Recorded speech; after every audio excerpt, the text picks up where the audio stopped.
जय जय श्री हरिवंश।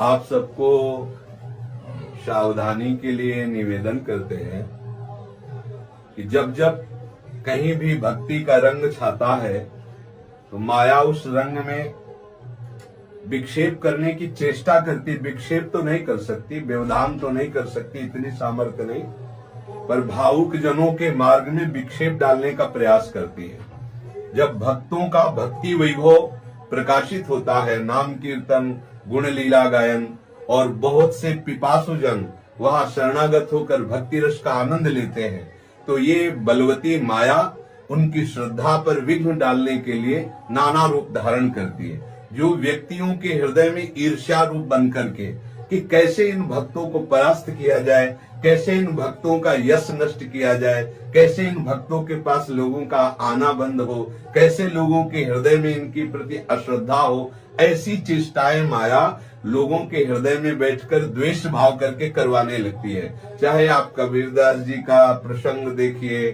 चाहे आप मीरा जी का प्रसंग देखिए, चाहे आप नरसिंह मेहता का प्रसंग देखिए, तो ये जो माया है ये सबसे पहले बुद्धि में आकर के मत्सरता और ईर्ष्या रूप धारण करके भक्त द्रोह रूपी महाअपराध प्रकट करती है। उनका जो परिणाम होगा सो होगा।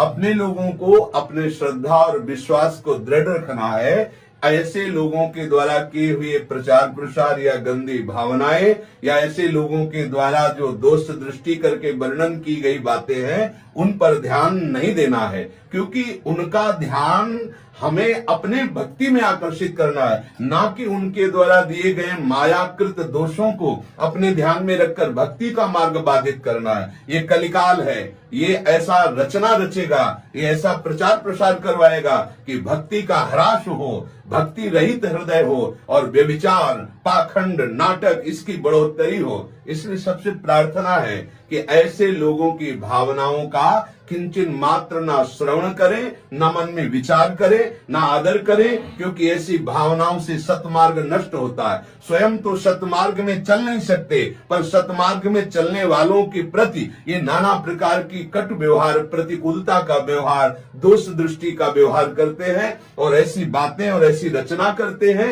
जिससे लोगों के हृदय में संतों के प्रति अश्रद्धा हो। इसलिए आप सबको निवेदन करते हैं कि सावधान होकर आप प्रभु से प्रार्थना कीजिए कि वो आपको ऐसी दृष्टि प्रदान करें कि आपकी श्रद्धा और भक्ति को कदापि कोई भी माया के आचरण वाले छल न सके, आपकी भक्ति में विरोध न कर सके। आप सावधान रहिए। ये तो एक साधारण सी बात है, ऐसी सी न जाने कितनी बातें प्रकट होती है संतों के जीवन में, उनको नीचा दिखाने के लिए, जिससे उनके शरणागत जनों के हृदय में अश्रद्धा हो जाए। आप अपने श्रद्धा और विश्वास को पुष्ट रखिए।